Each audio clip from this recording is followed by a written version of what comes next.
Nuo putinės pagalvėlės atsikėlė visas lėlės. Tik lėlė Anutė rauda. Gal Anutė pilvas skauda. Gal kai dantys dygsta. Gal jai baisiai bloga.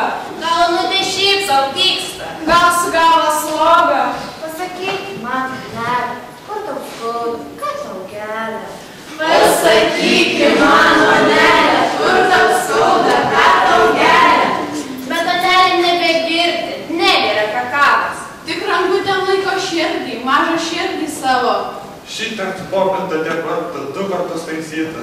Kus dabar lėlė infarktą, ar incitą.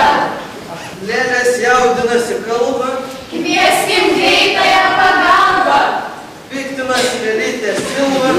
Kam dabar čia daktarai? Pamanykit, suskauda pilvą. Pagulės ir bus gerai. Nemyliu pačių vaikų. Reikia bandyti su vaiku.